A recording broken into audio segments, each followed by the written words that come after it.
मित्रों, नमस्कार।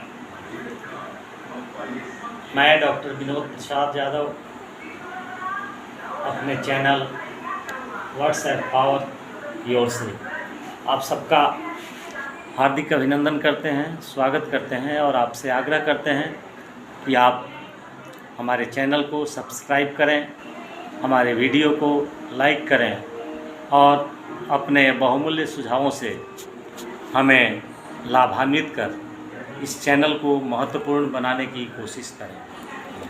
मित्रों, आज हम चर्चा करना चाहेंगे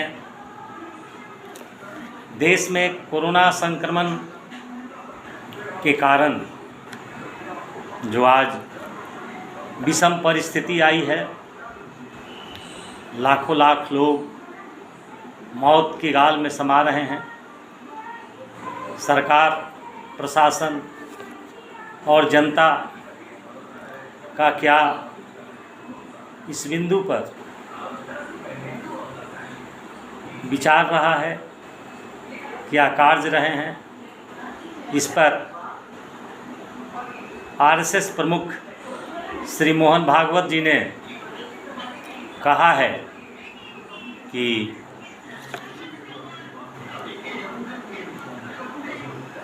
ये जो स्थिति हुई है यह सरकार, प्रशासन और लोगों की लापरवाही के कारण हुई है। हमें ये कहना है कि संघ प्रमुख मोहन भागवत जी ने जो एक लंबे अंतराल के बाद लाशों की ढेर गंगा में प्रवाहित होने के बाद जो अपना बयान दिया है, यह आंशिक रूप से सत्य की ओर संकेत है, चूँकि सरकार का उन्होंने जिक्र किया है। लेकिन सरकार के साथ साथ प्रशासन तो स्वाभाविक है, लेकिन लोगों की लापरवाही की चर्चा सत्य को छुपाने के उद्देश्य से, सत्य की गंभीरता को कम करने के उद्देश्य से और सरकार के पार्ट में जो लैप्सेस रहे हैं, सीरियस लैप्सेस रहे हैं, उन लैप्सेस को छिपाने के उद्देश्य से ये बयान आया है। सरकार और प्रशासन निश्चित रूप से जिम्मेदार है, क्योंकि भारत के नागरिकों को संविधान के द्वारा जो जीवन रक्षा का अधिकार मिला हुआ है, उस जीवन रक्षा की गारंटी सरकार ही कर सकती है।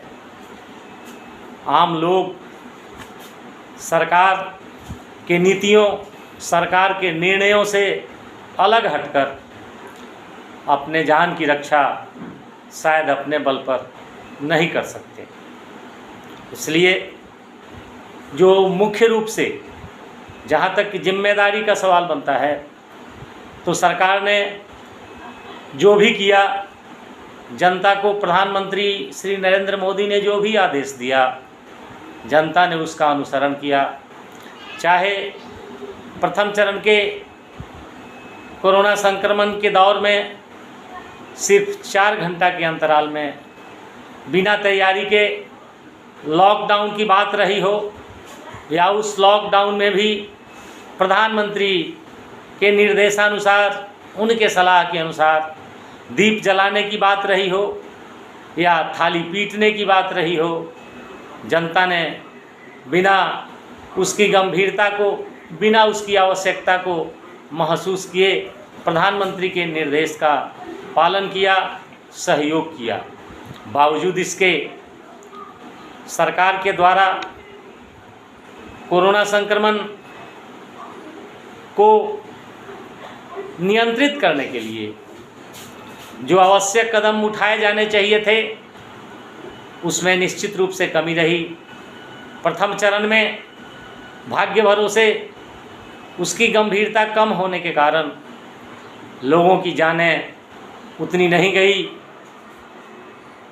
जो आज स्पष्ट हो रहा है। प्रथम चरण की समाप्ति नहीं, उसके मध्य भाग में ही सरकार ने उस पर नियंत्रण के लिए, अपनी कामयाबी के लिए अपना पीठ थपथपाया। 1 फरवरी 2021 को संसद में बजट पेश करते वक्त केंद्रीय वित्त मंत्री श्रीमती निर्मला सीतारमण ने यह घोषणा की कि न सिर्फ भारत के नागरिकों बल्कि विश्व के 100 से ज़्यादा देशों की जीवन रक्षा कोरोना के संदर्भ में करने के लिए हम सक्षम हैं। हम भारतवासियों को विश्व के 100 से ज़्यादा देश के नागरिकों को कोरोना से बचाने के लिए हम सक्षम हैं और उसके लिए हमने अपने बजट में 45,000 करोड़ रुपए का प्रावधान किया है वैक्सीन के लिए। और यह जो घोषणा हुई संसद में, जो बम्बास्टिक घोषणा हुई, तालियों की गड़गड़ाहट से संसद में लोगों ने इसका स्वागत किया था। इस घोषणा से लोगों में विश्वास बना था कि हमारे जीवन रक्षा की पूरी तैयारी सरकार के द्वारा है। लेकिन ताली बजाने और थाली पिटवाने के बाद भी जो आगे के काम रहे, सरकार ने उस पर ध्यान नहीं दिया। सरकार के लिए जनता की जीवन की रक्षा से ज़्यादा महत्वपूर्ण सत्ता रही। देश से ज़्यादा मोदी सरकार के लिए भारतीय जनता पार्टी रही, जिसके कारण कोरोना संक्रमण के काल में भी मोदी सरकार ने प्राइम मिनिस्टर केयर्स फंड से जो 162 ऑक्सीजन प्लांट लगाने की बात किया था, स्वास्थ्य मंत्री ने देश में 60,000 वेंटिलेटर्स की बात किया था। विश्वास बना था कि हम ऑक्सीजन, बेड, वेंटिलेटर्स और जीवन रक्षक दवाओं के बिना की स्थिति नहीं होगी और हम सुरक्षित रहेंगे। लेकिन कोरोना संक्रमण के इस दूसरे दौर ने साबित किया कि प्रथम चरण में जो देश को आत्मनिर्भर बनाने की प्रधानमंत्री की घोषणा की गई थी, विश्व गुरु बनने के लिए हमने अपने देश में बने कुछ वैक्सीन को जो विदेशों में निर्यात किया, किंतु आज हम अपने देश के नागरिकों को बचाने के लिए छोटे छोटे देशों के सामने भी हाथ फैलाने के लिए मजबूर हुए हैं। हम दाता के रूप में रहे हैं, लेकिन मोदी सरकार ने हमें ग्राही के रूप में आज विश्व के पटल पर खड़ा कर दिया है। बावजूद इसके ऑक्सीजन, वेंटिलेटर्स, जीवन रक्षक दवाइयाँ के अभाव में लाखों की संख्या में लोग अपनी जान गंवा चुके हैं। देश में त्राहिमाम की स्थिति रही है। सरकारी डाटा के अनुसार करीब 2.5 लाख से ज़्यादा और 3 लाख के नीचे लोगों की मौत की सूचना है, डाटा है। लेकिन वाशिंगटन यूनिवर्सिटी का हेल्थ मैट्रिक्स इंस्टीट्यूट के हिसाब से इस अंतराल में 7.5 लाख लोगों की मौत भारत में हुई है।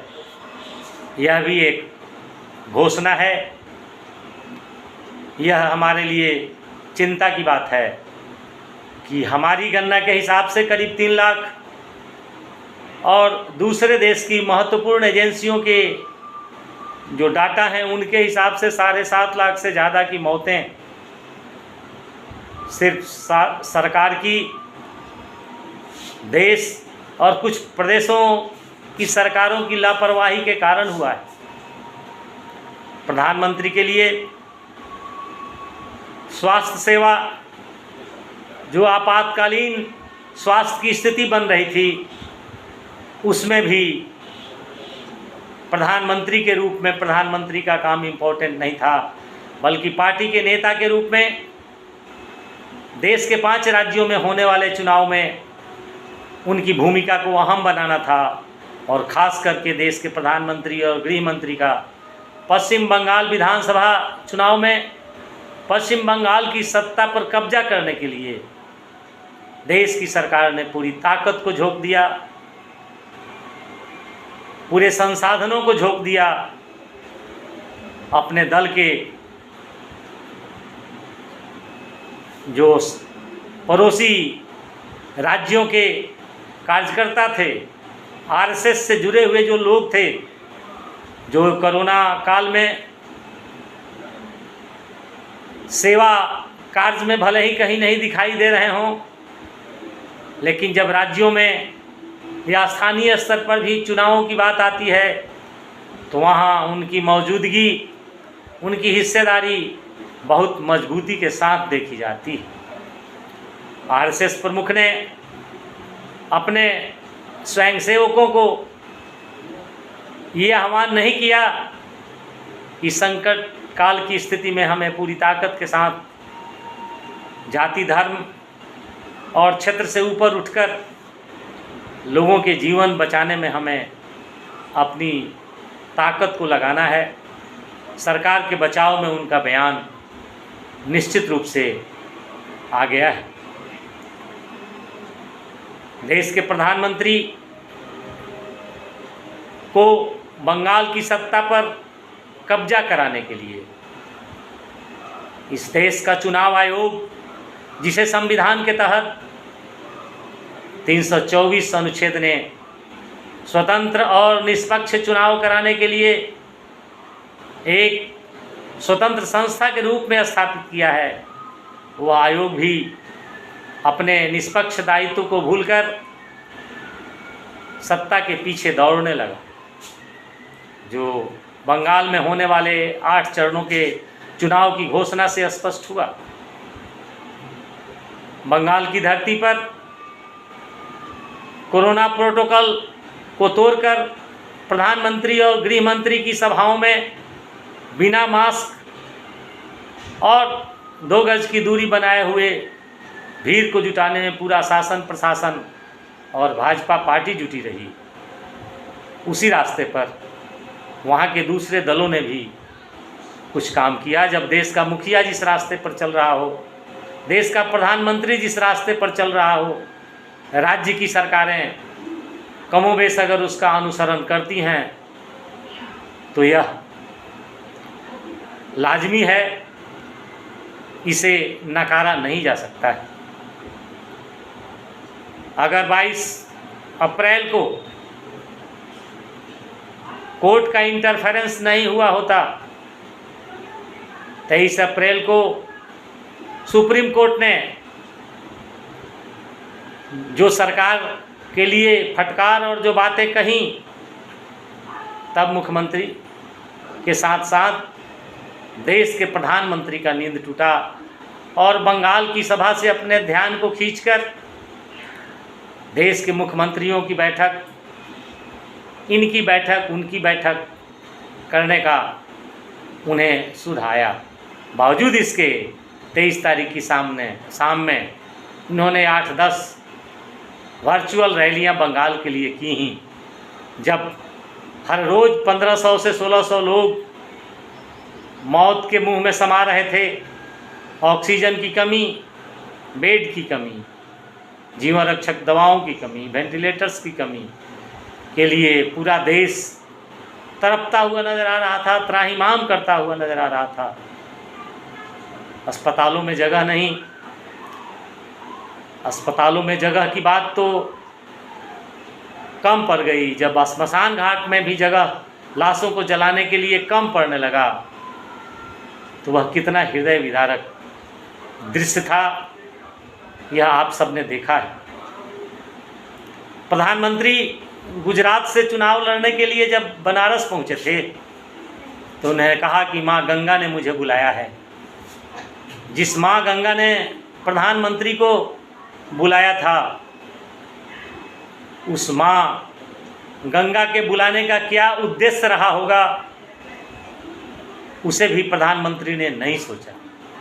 उन्हें सिर्फ सत्ता की भूख थी, गंगा मैया को प्रदूषण से बचाने का,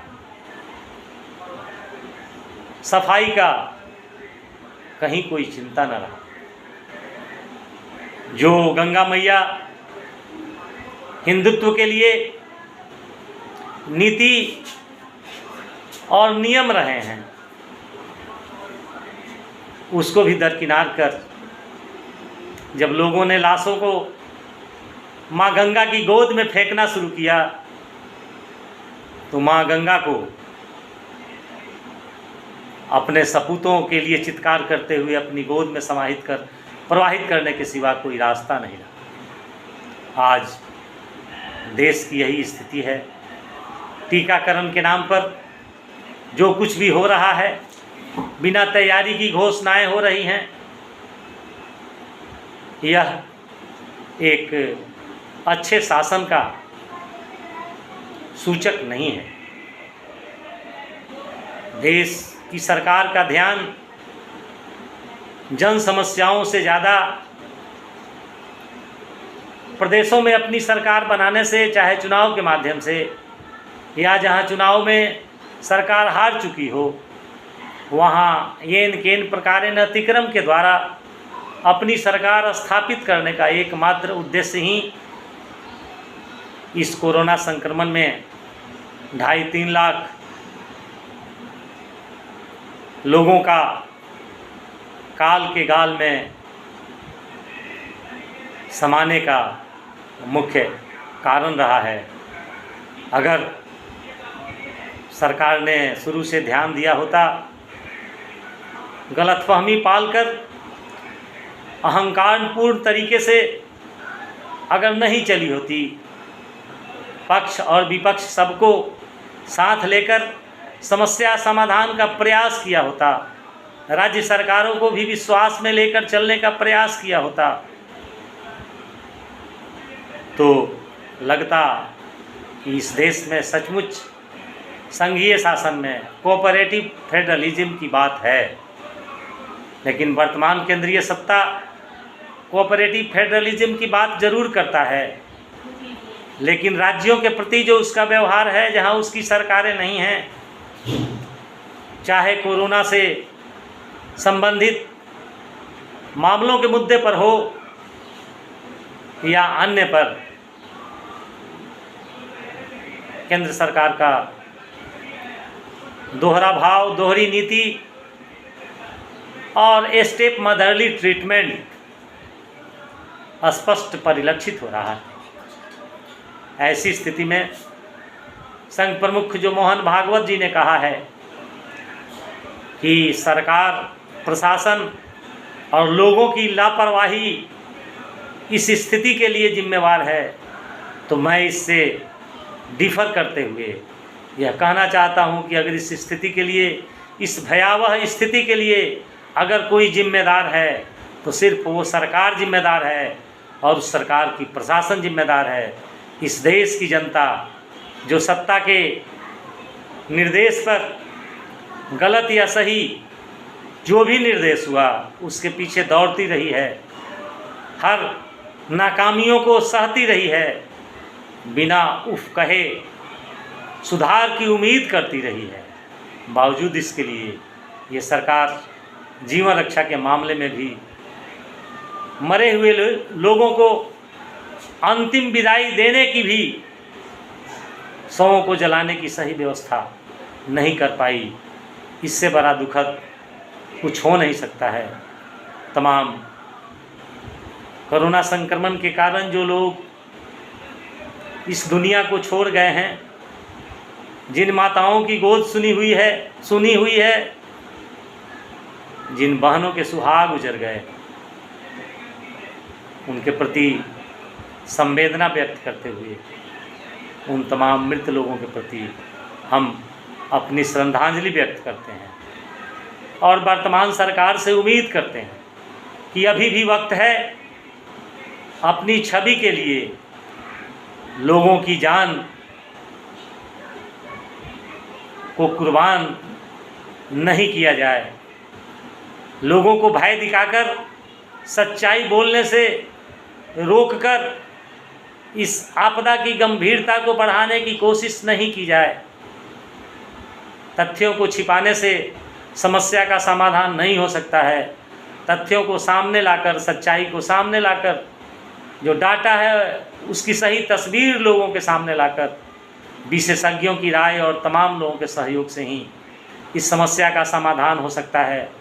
टीकाकरण का जो दौर चल रहा है उसे काफ़ी गंभीरता से, प्रभावकारी ढंग से और योजनाबद्ध तरीके से न्यूनतम अवधि में पूरा करने की ज़रूरत है, ताकि इस देश की जनता की जान को बचाया जा सके।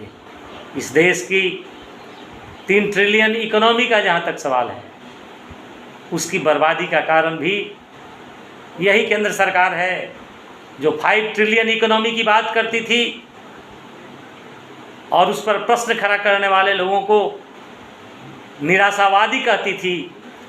प्रधानमंत्री इन तमाम चीज़ों पर विपक्ष को के मनोबल को तोड़ने के लिए, सच्चाई को सामने रखने से डराने के लिए हमेशा वैसा काम करते रहे हैं। हमेशा मीडिया का इस्तेमाल करके, पार्टी तंत्र का इस्तेमाल करके वैसे कारण, वैसी स्थिति पैदा करती रही है ये सरकार, जिसके कारण एकताबद्ध कोरोना के खिलाफ संघर्ष जो होना चाहिए नहीं हो सका। इसे तमाम देशवासियों को, तमाम पॉलिटिकल पार्टियों को सच्चाई से कबूल करना चाहिए और वास्तविकता को कबूल करते हुए स्थिति में सुधार के लिए आगे बढ़ना चाहिए, ताकि हम अपने देश को बचा सकें, लोकतंत्र को बचा सकें और विश्व में अपनी गिरती हुई साख को रोककर फिर हम आगे बढ़ाने की कोशिश करें। धन्यवाद मित्रों, आज का ये हमारा पहला एपिसोड है। आगे हम फिर किसी अगले मुद्दे पर आपसे हम चर्चा करेंगे। तब तक के लिए धन्यवाद।